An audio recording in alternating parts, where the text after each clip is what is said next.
ఆయనది వైష్ణవ మాయ. అసలు మా వయసులో ఉండి మాతో ఉంటే మనవాళ్ళే, నీకు ఏ ఫాదరో నీకు అలా ఫ్రెండ్ అనిపిస్తుంది తప్పితే ఆయన ఒక మహానుభావుడు, ఆయన ముందు మనం ఎంత అనేది అసలు గుర్తే రాదు అసలు మనకి. అక్కడ సేపు ఉపన్యాసం చెప్తుంటే అయ్యి బాబాయ్ ఇంతట జోకులు వేసిందే ఇంత అసలు అలా అది మాత్రం వైష్ణవమాయే. అసలు నీకు తెలియదు అన్నమాట. ఎవరితో ఉంటే ఏ వయసు వాళ్ళతో ఉంటే ఆ వయసు వాళ్ళలానే ఉండేవారు వాళ్ళు. అంటే ఆ లెవెల్కి దిగొచ్చి మన ఉద్ధరించడానికి తీసుకొచ్చేవారు. లేకపోతే నాలాంటి వాళ్ళు దూరంగా ఉండండి అంటే నాలాంటి వాళ్ళు ఎవరిని వెళ్ళాం. నేను ఎవరికి దగ్గరికి అయితే దండాలు పెట్టడం మాకు ఫస్ట్ నుంచి అలవాట్లేదు.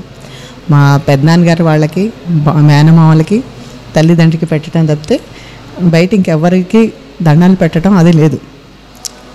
అందరూ స్వామీజీలు అవి వస్తే మనకి నచ్చేది కదా, వాళ్ళు మడి అంటారు కదా, మడి దూరంగా ఉండండి అంటే మనం ఇంకా పూర్తి కాదు వాళ్ళని మనం పక్క పెట్టి ఈయన అంటే ఇలాంటి సరుకునంతటికి తయారు తీసి వాళ్ళ లెవెల్కి దిగొచ్చి అంతా అసలు తీసుకొచ్చారు. హైదరాబాద్ క్లాసులు అప్పుడు 77లో క్లాసులు చెప్పారు. క్లాసులు చెప్పినప్పుడు నాకు ఫస్ట్ పెళ్ళి కాకముందరది చాలా బిడియం. అంటే గబుకు నలుగురిలోకి చొచ్చుకు వెళ్ళడం అదే తెలీదు. నేను చెప్పాను కదా మేనమామలు పెద్దనాన్నగారులు తప్పితే ఇంకా బయట ప్రపంచంతో అంత లేదు. ఊరికనే ఫ్రెండ్స్ వాళ్ళు రావటం తప్పితే ఇంకా ఎవరింటికి వెళ్ళడం భోజనాలు చేయటం అలాంటివి ఏం లేవు. మన ఇంట్లోనే ఉండాలి అక్కడ మట్టుకి అనమాట. చాలా బిడియంగా ఉండేవాళ్ళం, ఎక్కువ మాట్లాడటం అది లేదు. ఇప్పుడైతే ఇలా వచ్చింది వస్తే సరే అందరూ ఆయనకి దండాలు పెట్టేవారు. నాకు పెట్టాలని కోరిక, కానీ అంతమంది జనాలు తోసుకుని వెళ్ళలేకపోతే దూరంగా నుంచుండిపోయేదాన్ని. కోరిక అయితే ఉంది కదా పెట్టాలి అనేసి. ఆయన సడన్గా తిరిగి నమస్కారం అండి అనేవారు. పెద్ద ఆయన నమస్కారం అంటే నువ్వు పెట్టవా వీళ్ళందరూ తప్పుకుండేవాళ్ళు, చుట్టుపక్కల ఉన్నవాళ్ళు ఎవరికా పెద్ద మనకి ప్లేస్ వచ్చేది వెళ్ళి దండం పెట్టేవాడు అనమాట. అంటే ఇంత చిన్న చిన్న విషయాలు కూడా ఆయన కరెక్ట్ చేయటం అనమాట. మనకి కోరిక ఉంది కానీ వెళ్ళలేము తోసుకుని. ఆయన నమస్కారం అండి అనేసరికి ఎవరో వచ్చారనుకునేవాడు, నన్ను తప్పుకునేసరికి సరే ఈ క్లాసులో అప్పుడు అలా నెల రోజులు ఎంత బట్టిగా ఉండటం చేయటం ఇవి అయింది. అయితే ఒకసారి ఏం చేశారు, ఆయనతో పాటుగా రమ్మన్నారు, వెళ్ళాం. డిస్పెన్సరీ అయింది. డిస్పెన్సరీ అయ్యాక అక్కడ ఒకళ్ళ ఇంటికి తీసుకెళ్ళారు. ఫస్ట్ టైం నేను వేరే వంటలో అలా ఉక్కు మొహం తెలియని వంటలో భోజనాన్ని కూర్చున్నాం. ఆవిడేంటి అన్ని రకాలు వేసింది, మొత్తం అందరికీ పెద్ద పంతి వేసింది, అందరికీ వడ్డించింది. ఏవో పప్పులు కూరలు ఇవన్నీ వేసింది అనమాట. ఒకటి చూస్తే నాకు డౌట్ వచ్చింది, ఆ విస్తరణ ఏమిటి వేసేసారో తెలీదు, నల్లగా ఉన్నాయి, ఇంతంత అసలు భయం వేసింది, దాని తోకల్లా కనిపిస్తుంది. అయ్యో బాబాయ్ ఎవరింటికి వచ్చామో ఏమిటో, వీళ్ళు ఏం వడ్డిచ్చారో ఏమిటో అనేసి సరే ఈయన పక్కనే కూర్చున్నాం. ఈయన కలుపుకుంటారేమో అని చూస్తున్నా. ఆయన కలుపుకుంటే మనం కలుపుకోవచ్చు, ఎందుకంటే అక్క మామగారు కదా ఏమి తినరని. ఆయన అది ముట్టుకోవట్లేదు, మిగతావన్నీ కలుపుతుంటే ఆవిడ వచ్చి మాస్టర్ గారు మీకు ఇష్టమని కాకరకాయ చేశానండి, కాయకాయ అంది. అమ్మ ఇది కాకరకాయ అనుకుని అవునా అమ్మ అని ఆయన ముట్టుకు అమ్మయ్య బతికాను రవ్వ మన విస్తరలో వేరే కాందేంది పడలేదు అంటే అది బిడియం పోగొట్టడం అంటే ఎలా ప్రిపేర్ చేసుకున్నారు ఆయన. బయటకు వచ్చి తిరగటం, నలుగురిలో కొంచెం తిరగటం అదనమాట. తీసుకొచ్చి అవన్నీ అంటే చిన్నవి కూడా కరెక్ట్ చేసుకుంటాయన్నమాట. ఇలా ఉండగా క్లాసులు అవి అయ్యాయి. ఏమైంది, సర్టిఫికెట్లు ఇస్తారు. సర్టిఫికెట్లు ఇస్తారు, స్టేజ్ ఎక్కాలి. నేను వెళ్ళొద్దు అనుకున్నాను, కానీ మళ్ళీ అదే లాస్ట్ డేట్, నెక్స్ట్ డే నుంచి వెళ్ళిపోతారు. మళ్ళీ ఆయన చూడాలి, ఆయన ఉపన్యాసం వినాలి, ఇవన్నీ అనమాట. సరే అందరినీ పిలుస్తున్నారు. క్లాసులకి ఒక 300 మంది ఎంత అటెండ్ అయ్యారో అందరినీ పిలుస్తున్నారు, సర్టిఫికెట్లు ఇస్తున్నారు. నా పేరు కూడా పిలిచారు. నేను స్టేజ్ ఎక్కాను, కష్టపడి ఎక్కాను, నుంచున్నాను. నాకు ఇయర్ సర్టిఫికెట్ ఎందుకు ఇయరో తెలీదు, వెయిట్ చేయమని నేను మూల ఇలా నుంచున్నాను. అందరికీ ఆయన ఇస్తున్నారు అన్నమాట. సరే ఏమైంది వీళ్ళు నాకు రాసిన సర్టిఫికేట్ ఏదో ఇంకేదో పడింది, పోయింది మొత్తం, సగం ఇంకు కారిపోయింది అనమాట. దాంతో ఏమైంది, వీళ్ళు నన్ను స్టేజ్ మీద నుంచోబెట్టాక సర్టిఫికేట్ లేదని గుర్తించాక గబగబా సైకిల్ వేసుకుని వెళ్ళి ఒకళ్ళు నల్లగుంటలో వాళ్ళ ఇంటికి వెళ్ళి జగన్మోహన్ రావు గారి ఇంటికి ఆ సర్టిఫికేట్ ఎదుక్కుని తీసుకొస్తే మాస్టర్ గారు అప్పుడు కూర్చొని నింపి నాకు ఇచ్చారు. ఇంతసేపు అసలు స్టేజ్ ఎక్కడమే ఫస్ట్ టైం, వెళ్ళకూడదు అనుకుందని స్టేజ్ ఎక్కడమే ఫస్ట్ టైం. స్టేజ్ ఎక్కాక నన్ను ఒక ఇంచుమించుగా ఒక 20 minutes పట్టింది. నేను స్టేజ్ మీద అలా ఉన్నాను అనమాట. నా ఫస్ట్ స్టేజ్ ఎక్కడం అది.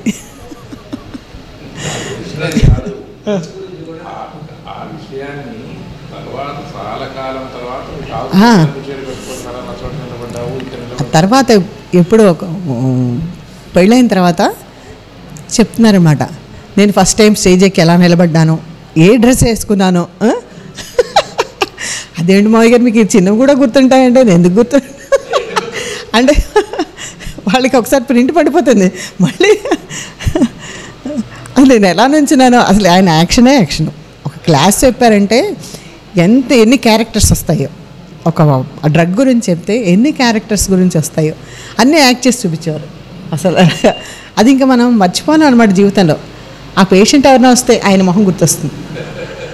మా మావయ్య గారు ఇలా చెప్పారు, ఇది ఇలాగే ఉన్నాయి, ఆ సిమ్టమ్స్ అలాగే ఉన్నాయి.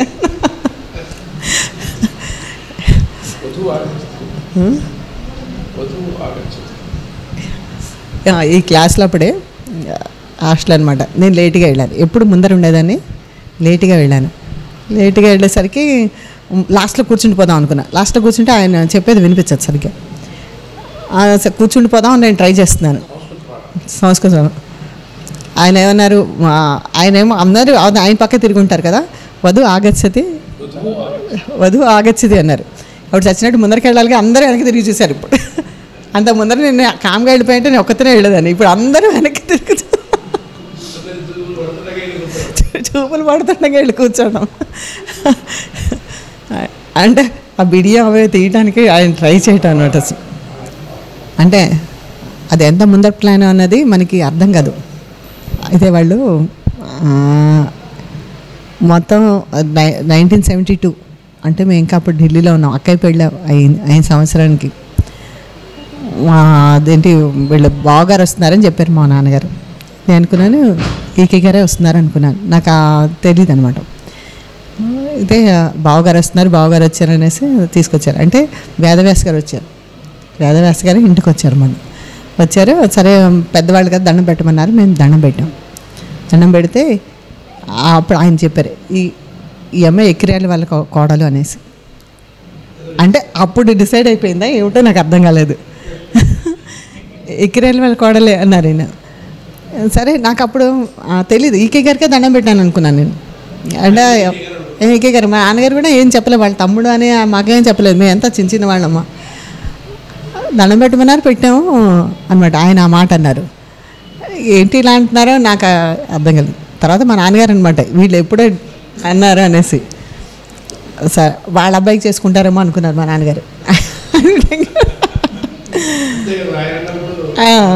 అలా సరే 75 నుంచి 73లో ఫస్ట్ నేను మాస్టర్ గారిని చూసింది. అంటే 73 విశాఖపట్నం వచ్చాం, అక్కయ్య ఇంటికి రావడం. వచ్చినప్పుడు ఫస్ట్ ఉపన్యాసం చెప్పడం అనేది నా మనసులో పడిన ప్రింట్. అప్పుడు ఫ్రెష్ పెళ్ళప్పుడు చూసాను కానీ నాకేం గుర్తులేదు.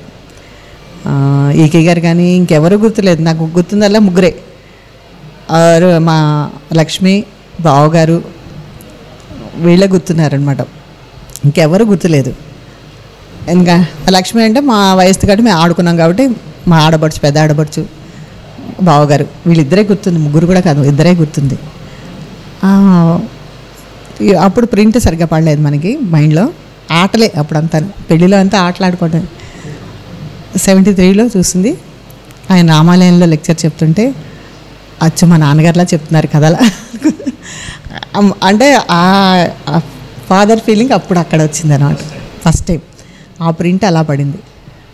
అప్పటి నుంచి ఇంక మేము 75 హైదరాబాద్ వచ్చినాం. అప్పటి నుంచి వీళ్ళు రాకపోకలు ఇది బాగుండేది. ఎప్పుడు మా ఇంటికి వస్తావా అని అడిగేవారు. అంటే మామూలు పిలుస్తాం కదా, ఎవరు కనిపిస్తే మా ఇంటికి వస్తుందని అలాగే అనుకున్నాను. వస్తానండి అన్న. వస్తానండి అని. ఈయన 3-4 సార్లు అడిగారు బయటకు వస్తావా అని. ఏంటి 3 సార్లు అడుగుతున్నారు, విమానంలో తీసుకెళ్తే వస్తానండి అన్న. అదే అసలు మనకి ఏం కోరుకోవాలో తెలియదు అనడానికి. సరే కానీ ఆ కోరిక కూడా తీర్చారు. మన పిచ్చి పిచ్చ కోరికలు కోరినా కూడా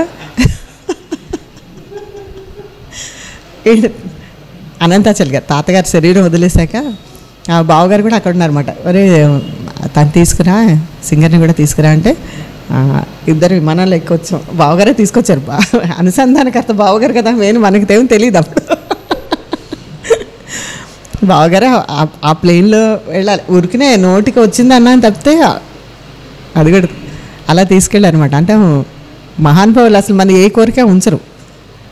మరి ఏదన్నా ఒక చిన్నది అబ్బా ఈ రంగు చాలా బాగుంది అని అనుకున్నామా, దాని మీద మొహం ఒత్తేటట్టుగా తీసుకొస్తారు. మనకి ఇంకా అది అమ్మో చాలా బాబు ఇంకా అంత ఇదే వాడు. పెళ్ళప్పుడు కూడా మా అమ్మగారు అడిగేవారు అన్నమాట, ఏంటండి పెళ్లి సంబంధం ఏం చూడట్లేదు ఈయన, ఎలా చేయాలి పిల్లకి పెళ్ళి. మా నాన్నగారేమో ఎక్కువ ఆఫీసే మెయిన్, అంతా ఆయన తపస్సు అంటే ఆఫీసే. ఇంక ఇది నేను చెప్పాను లేవే అంట అనేవారు. కానీ ఈవిడే పాప కష్టపడుతుంది. మావయ్య గారు వచ్చినప్పుడల్లా అడిగారు, ఏంటంటే దీని పెళ్ళి ఇదంటే, మా అమ్మాయి పెళ్ళి కంటే మీ అమ్మాయి పెళ్ళి ముందర అవుతుంది అన్నారు. ఓహో అనుకున్నాం. తర్వాత ఒకరోజు ఎప్పుడో అడిగాను మా నాన్నగారిని, నీకు 10 రోజులు టైం ఇస్తే సరిపోతుందా అని. అంటే 10 రోజులు అంటే ఎలా అండి అన్న అంటే, నువ్వు డబ్బు అవి రెడీ చేసుకోగలవా అన్నారు. చేసుకుంటాను, 10 రోజులు అయితే చేసుకుంటాను. సరే అయితే అన్నారు. 79 ఏప్రిల్ 1 నైట్ అర్ధరాత్రి ఫోన్ చేసి మీ అమ్మాయి పెళ్ళి కుదిర్చానయ్య అన్నారు. ఫస్ట్ ఎప్పుడేంటంటే 11వ తారీఖు. ఎన్ని రోజులు ఉంది కరెక్ట్గా?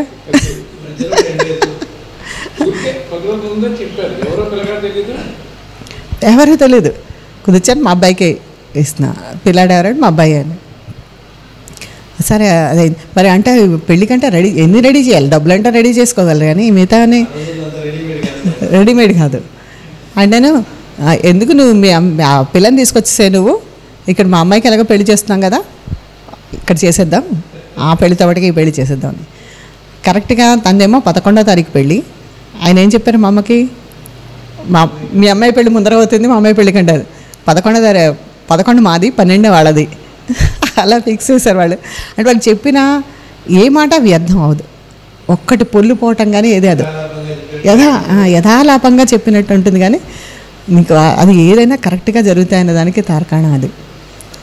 10 రోజుల్లో పెళ్ళి అయిపోవటం, అత్తారింటికి వచ్చేయటం కూడా అయిపోయింది. పెళ్ళి అయిపోగానే ఏం చేసా, మొత్తం పుస్తకాలను మూట కట్టి పైకి ఎక్కిస్తాను. అప్పుడు ఇంటర్ చదువుతున్నా. ఇంక పెళ్ళైతే చదవక్కర్లే కదా, మూట కట్టి పైకి ఎక్కిస్తాను. ఇంకా 4 రోజుల్లో ఎగ్జామ్స్ ఉన్నాయి. అమ్మేమో చదవే అంటే ఇంక చదవక్కర్లేదని చెప్పాను.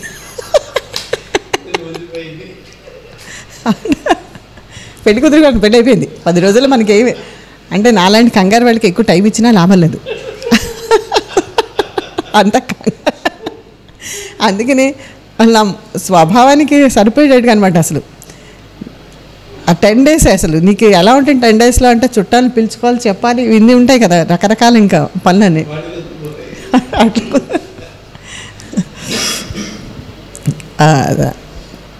అందుకని ఆయన అంటే తక్కువ టైంలో ఏది ఆయన చెప్పింది పొల్లిపోకుండా జరుగుతుంది.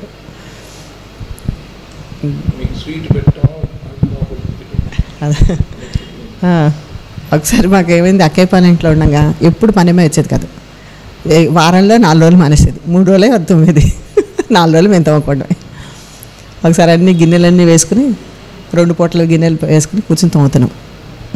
పాచి బట్టలు ఇంకా అలా కూర్చుని ఆ పాచి గిన్నెలు తోముకుంటూ కూర్చున్నాం. ఆయన డిస్పెన్సరీలో ఎవరో స్వీట్ ఇచ్చారు, అందరికీ పెట్టుకుంటూ వచ్చారన్నమాట. స్వీట్ తీసుకొస్తే చేతులన్నీ మసులు అంటే నోరు తెరవండి అని నోట్లో పెట్టారు. అంటే అసలు ఆయనకి నాది ఇది వేరే వాళ్ళు కోడలు అలాంటి తర్తం ఏదైనా లేదు, అందరూ ఒకటే ఆయనకి. అంత ప్రేమ చూపించేవారు అసలు చాలా ఇదిగా ఉండేది. మాకు ఒకసారి పెద్ద డైనింగ్ టేబుల్ తీసుకున్నారు. ఫారినర్స్ వస్తారు, వాళ్ళు కింద కూర్చోలేరు, డైనింగ్ టేబుల్ కావాలనేసి పెద్దది 12 సీటర్స్, 12 మంది కూర్చోవచ్చు, పెద్దది తీసుకొచ్చారు. అన్ని వంటకు కావాల్సిన సామాన్లన్నీ రెడీ చేసుకున్నారు.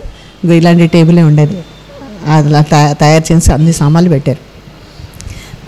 సరే నేను ఉప్మా చేస్తా అన్నారు ఆయన మాస్టర్ గారు. సరే అని అన్నీ పచ్చిమిరపకాయలు అవన్నీ చేసి పచ్చిమిరపకాయలు తరుగు అన్నారు. నేను గబగబా కిందకి వెళ్ళిపోయి కత్తిపెట్టి తీసుకొస్తే తరిగేస్తుంది అనమాట. ఎందుకు తీసుకొచ్చావు అన్నారు. అంటే తరగమన్నారు కదండి అందరు, దీంతో కాదు చాకుతో తరగటం నేర్చుకో అని చెప్పి తిట్టారు. బుద్ధి లేదా, కింద నుంచి ఎంత తీసుకొచ్చావు, చాకుతో తరగటం నేర్చుకొని. ఎందుకబ్బా దేంతో తరిగేవా లేదా?